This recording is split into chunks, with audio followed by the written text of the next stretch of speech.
Assalamualaikum warahmatullahi wabarakatuh. Bismillahirrahmanirrahim. Alhamdulillahirabbil alamin. Wassalatu wassalamu ala asyrafil anbiya'i wal mursalin wa ala alihi washabbihi ajmain. Yang terhormat kepada Bapak Dr. Asep Maulana MPD selaku dosen pengampu mata kuliah Tarjamah Fauriyah Indonesia Arabia. Baik, saya Elo Fikril Hani, mahasiswi PBA UINHAS Jember dengan NIM 2011010200021 akan mempresentasikan video terjemah Fauriyah dari video bahasa Arab yang berjudul Tarbiyatul Aulad fil Gharb. Bismillahirrahmanirrahim. Alhamdulillahi rabbil alamin wa afdhalus salati wa atammu taslim ala nabiyyina Muhammadin wa ala alihi wa sahbihi ajma'in. حياكم الله جميعا في هذه السلسلة الطيبة التي تناقش قضايا اجتماعية ودينية يحتاجها كل فرد منا ويعيش هنا في هذا المجتمع في ألمانيا. موضوعنا اليوم عن تربية الأولاد في الغرب، ولا شك أن هذا الموضوع يحتاجه الكثيرين، بل هو يشغل البال ويكثر السؤال عنه، هو هاجس للكثيرين، خوف لربما لدى البعض، كيف يربي أبنائه؟ وهنا نحن عندما نناقش هذا الموضوع نناقشه من أبعاد مختلفة، أبعاد دينية وأبعاد تربوية وثقافية وأخلاقية، يجب هذه الأمور كلها أن نضعها في الحسبان وننظر إليها. Topik kita hari ini adalah tentang mendidik anak di Barat. Dan tidak diragukan lagi bahwa topik pembahasan kali ini dibutuhkan oleh banyak orang. Akan tetapi sebaliknya, hal ini menyibukkan pikiran dan banyak pertanyaan tentangnya. Ia menyebabkan obsesi atau rasa was-was bagi banyak orang, dan mungkin ketakutan bagi sebagian orang, bagaimana dia membesarkan anak-anaknya. Kita di sini akan membahas permasalahan ini. Artinya kita membahasnya dari dimensi yang berbeda. Dari segi agama, pendidikan, budaya, dan moral. Semua hal ini harus diperhatikan dan diperhitungkan. الله سبحانه وتعالى أيها الإخوة يجب أن يكون هذا معلوم بشكل واضح لنا. الله سبحانه وتعالى رزقنا هؤلاء الأبناء، هذا رزق من الله سبحانه وتعالى ونعم منها الله بها علينا وجعلها زينة للحياة الدنيا. لذلك نحن مأمورون أن نحسن تربيتهم وأن نحسن تنشئتهم. هو واجب علينا، كلكم راع كما يقول النبي صلى الله عليه وسلم، كلكم راع وكلكم مسؤول عن رعيته. Saudara-saudara, kita harus mengetahui ini secara jelas. Maha suci Allah yang telah menganugerahkan kita dengan seorang anak. Ini merupakan rezeki dari Allah. Semoga Allah memberkahi kita dengannya. Dan kita harus menjadikannya perhiasan bagi kehidupan dunia. Oleh karena itu, kita diperintahkan untuk mendidik dan mengasuh mereka dengan baik. Dan wajib bagi kita untuk memimpinnya. Seperti yang dikatakan Nabi, setiap dari kalian adalah pemimpin. Dan setiap pemimpin akan dimintai pertanggungjawaban atas yang dipimpinnya. الذي يحدث هنا أن الآباء والأمهات يقصرون في هذا الواجب. نعم أيها الإخوة، هذا أولا، الآباء والأمهات يقصرون في أداء هذا الواجب لأنهم يظنون أنهم يستطيعون تربية أبنائهم كما رباهم آباءهم، وهذا هو عين الخطأ. نحن هنا نتحدث عن اختلاف مجتمع. المجتمع الذي تربيت أنت فيه هو يختلف تماما عن هذا المجتمع الذي تربي أبنائك فيه. أنت تربيت في مجتمع لم يكن أبوك أو أمك هم فقط من يربيك. Yang terjadi di sini adalah para ayah dan ibu gagal dalam menjalani kewajiban ini. Ya, saudara-saudara, ini yang pertama. Para ayah dan ibu gagal dalam tugas ini karena mereka berpikir bahwa mereka dapat membesarkan anak-anak mereka sebagaimana ayah mereka membesarkan mereka.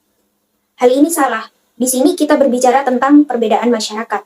Masyarakat tempat Anda dibesarkan sama sekali berbeda dengan masyarakat tempat Anda membesarkan anak-anak Anda.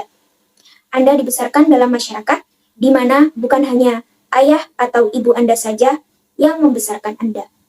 وإنما كان يشاركهم في التربية المجتمع بأسره، كان كله يربي، جيرانك كانوا يربونك وأرحامك وأقاربك ومن حولك، هذا كله كان يربي، بينما هنا أنت الوحيد الذي تربي، ليس معك أحد يعني أنا أتكلم هنا عن تربية دينية، تربية إسلامية، تربية أخلاقية كما نحن نعرف الأخلاق والقيم والآداب وهذه الأمور. أنت الوحيد الذي تعرف هذه الأشياء وأنت الوحيد الحريص عليها، بينما باقي مكونات المجتمع هي غير حريصة وغير معنية بها أصلا. Dan orang tua Anda biasa berbagi dengan masyarakat dalam mendidik sesederhana mungkin tanpa harus semuanya mendidik. Tetangga Anda, mereka membesarkan Anda, mengasihi Anda, dan kerabat di sekitar Anda. Semua ini mengasuh. Sementara di sini hanya Anda yang mengasuh. Tidak ada seorang pun bersama Anda. Di sini saya berbicara tentang pendidikan agama, pendidikan Islam, dan pendidikan moral. Seperti yang kita ketahui, moral, nilai, dan etika adalah satu-satunya yang mengetahui. Anda adalah satu-satunya yang mengetahui hal-hal ini. Anda adalah satu-satunya yang peduli tentang hal-hal ini. Sedangkan komponen masyarakat lainnya tidak tertarik atau peduli dengan hal tersebut.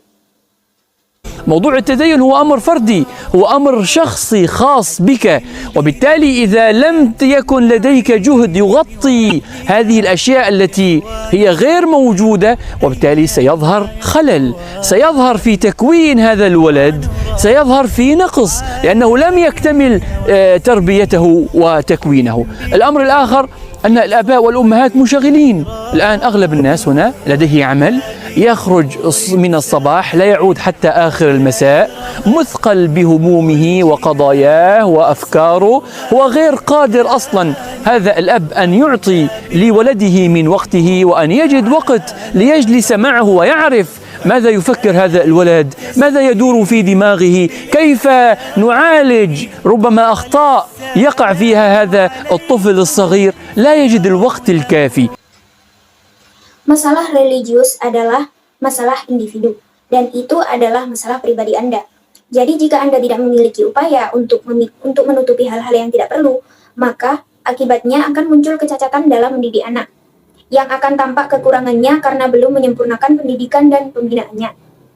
Hal lainnya adalah para ayah dan ibu sekarang sibuk. Kebanyakan orang di sini memiliki pekerjaan yang keluar di pagi hari dan tidak kembali sampai sore hari.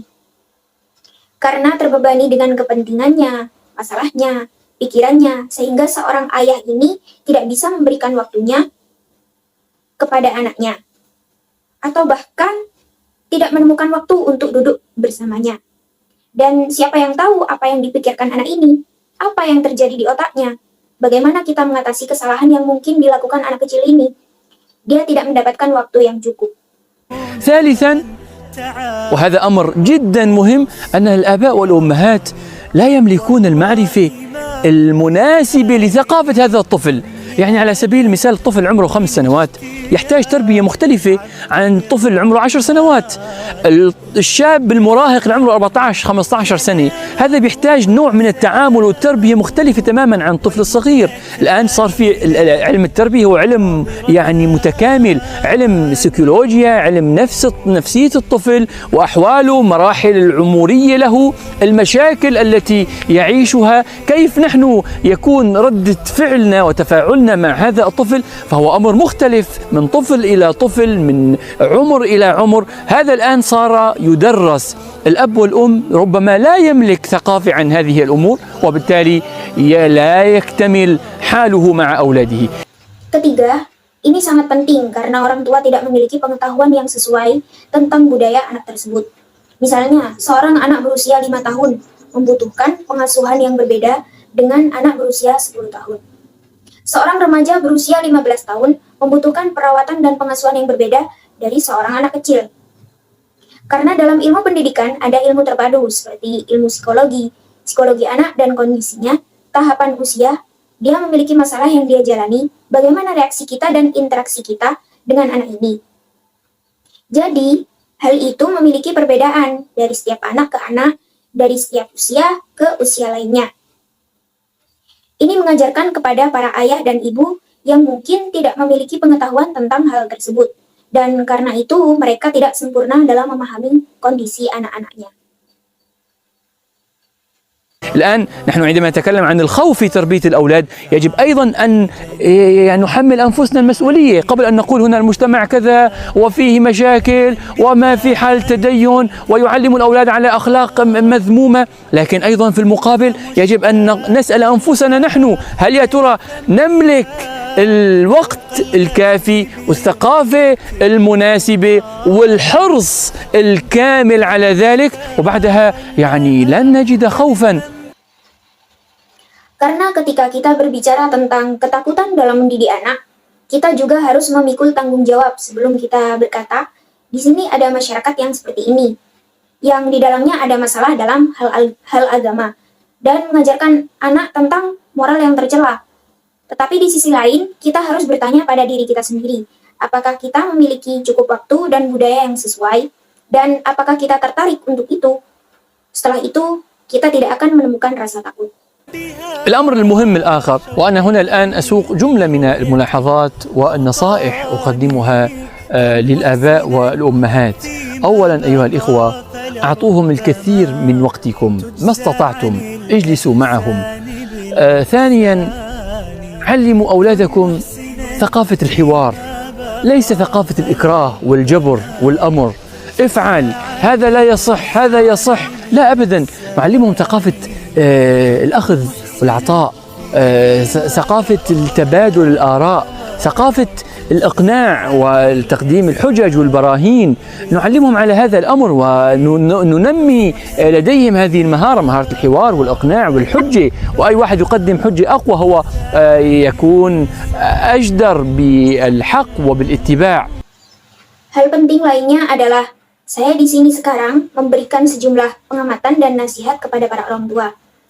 Pertama, saudara-saudara, berikan waktu sebanyak mungkin kepada mereka. Duduklah bersama mereka.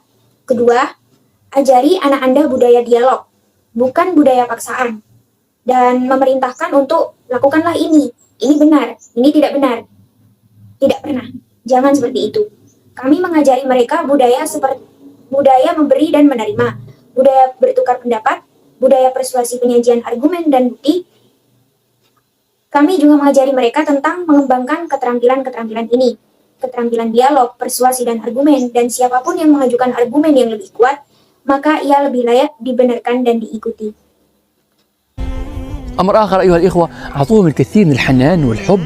لما أنت تعطي ابنك حنان وحب، هذا يعني أنه سيتعلق بك، هذا يعني أنه سيتأثر بك، سيكون نسخة شبيهة بك.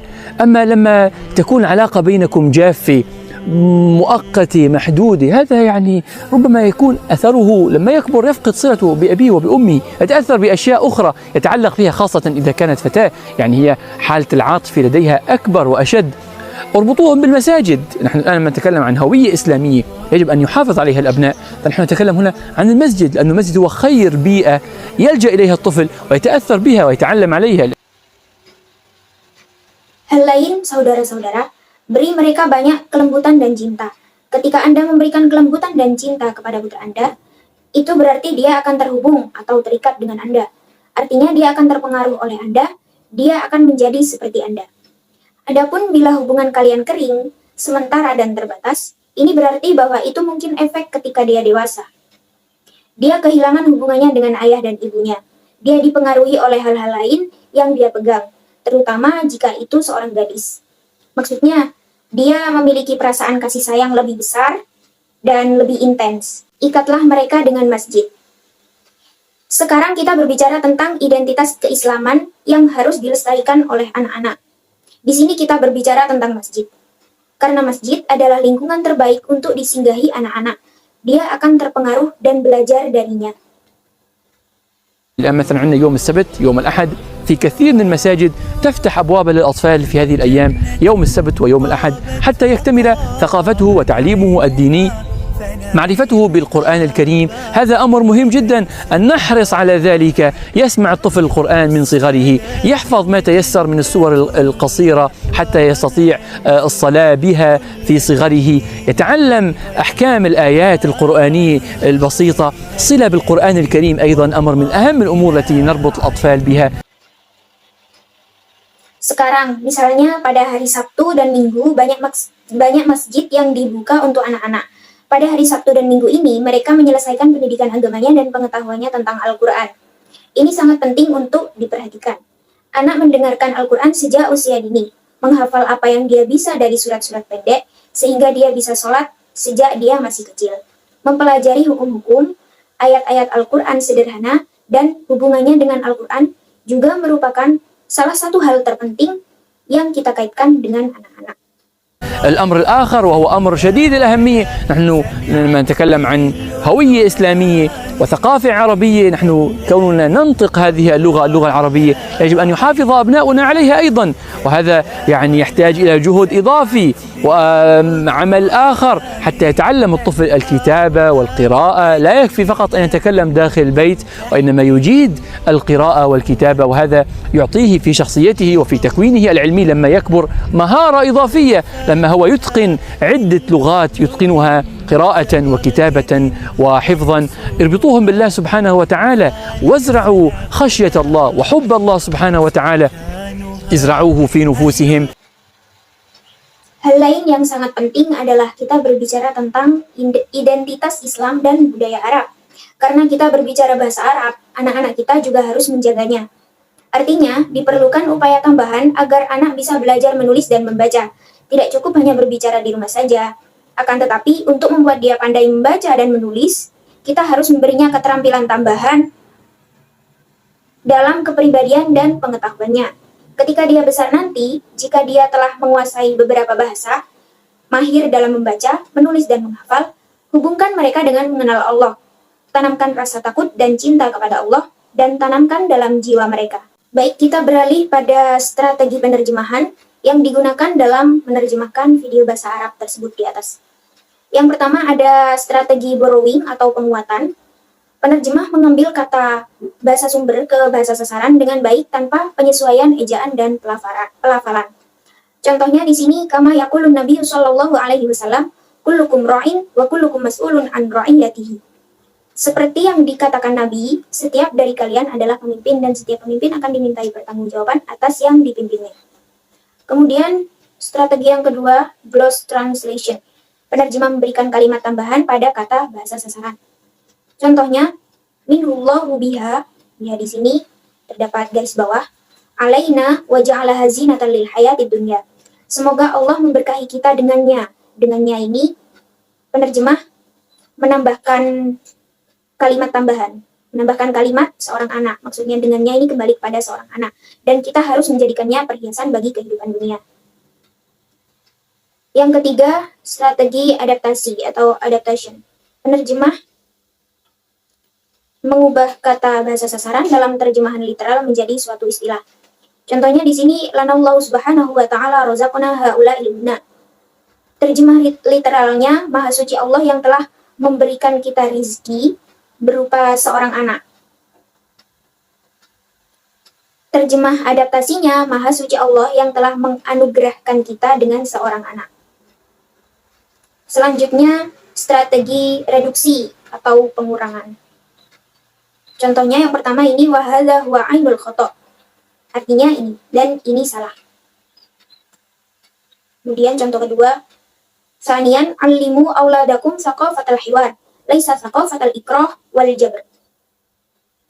Artinya kedua, ajari anak Anda budaya dialog bukan budaya paksaan. Nah, di sini yang digarisbawahi wal jabr, laisa saqafatal ikrah wal jabr. Al ikrah dan al jabr memiliki arti yang hampir sama, paksaan atau memaksa. Kemudian selanjutnya ekspansi atau penambahan kata atau kalimat dalam menerjemahkan bahasa sumber. Contohnya wa innama kana yusyarikum fit tarbiyatil mujtama' bi asyi kana kulluhu la yurabbi. Artinya dan orang tua kalian ini yang digarisbawahi wa innama kana yusyarikuhum, dan orang tua kalian biasa berbagi dengan masyarakat dalam mendidik sesederhana mungkin tanpa harus semuanya mengasuh. Lanjut, strategi transposisi. Contohnya di sini kaifama rubbama akhta yaqa'u fiha hadzal tiflu shaghir. Di sini penerjemah mengubah letak kata yang ada pada bahasa sumber agar makna bahasa sumber dapat tersampaikan dengan baik dan sempurna. Ini contohnya. Bagaimana kita mengatasi kesalahan yang mungkin dilakukan. Kesalahan yang mungkin dilakukan anak kecil ini. Contoh kedua, yang transposisi. La yakfi faqat an yatakallama dakhilal baiti innama yujidul qira'ah wal kitabah wa hadha yu'tihi fi syakhsiyatihi wa fi takwinihil ilmi lima yakburu maharatan idhofiyatan. Di sini yang digarisbawahi lima yakburu maharatan idhofiyatan. Artinya tidak cukup hanya belajar berbicara di rumah saja, akan tetapi untuk membuat dia pandai membaca dan tulis, kita harus memberinya keterampilan tambahan. Keterampilan tambahan ya, maharatun idhofiyah, keterampilan tambahan. Dalam kepribadiannya dan formasi akademisnya ketika dia besar nanti. Lima yakburu, ketika dia besar nanti. Selanjutnya penerjemahan literal. Penerjemah menerjemahkan kata demi kata sehingga dihasilkan bentuk terjemahan teks secara keseluruhan. Contoh yang pertama, Maudu'un al-yawm an tarbiyatil aulad fil gharb. Topik kita hari ini adalah tentang mendidik anak di barat. Contoh kedua,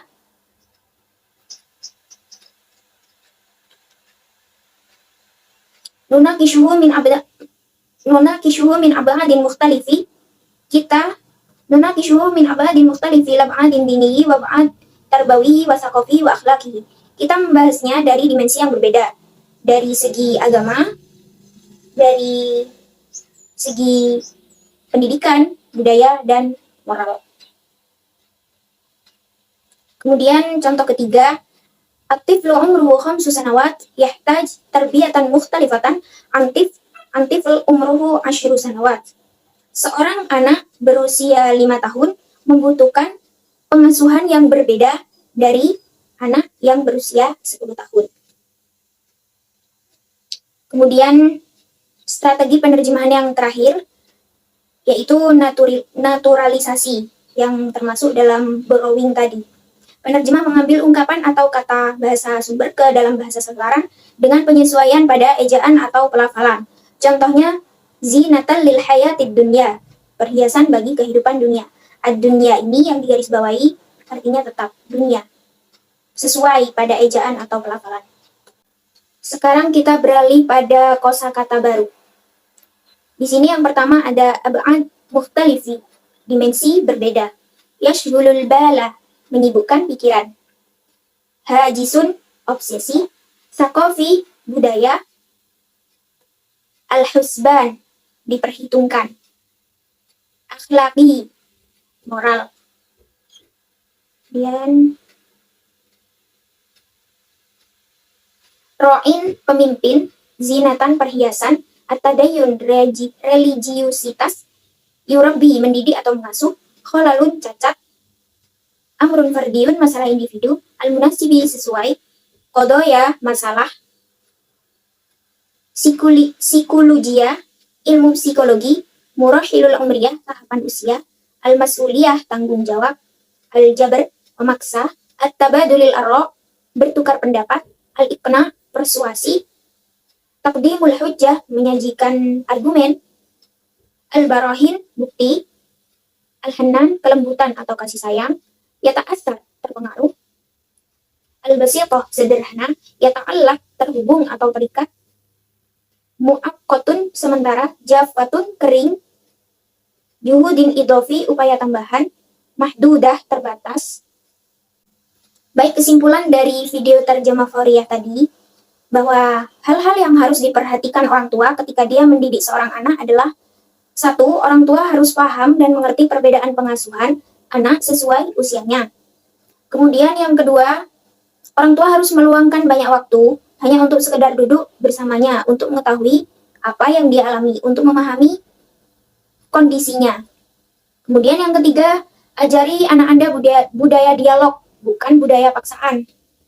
Ajari anak tentang Al-Quran sejak usia dini, menghafal apa yang dia bisa dari surat-surat pendek, sehingga dia bisa sholat sejak dia masih kecil.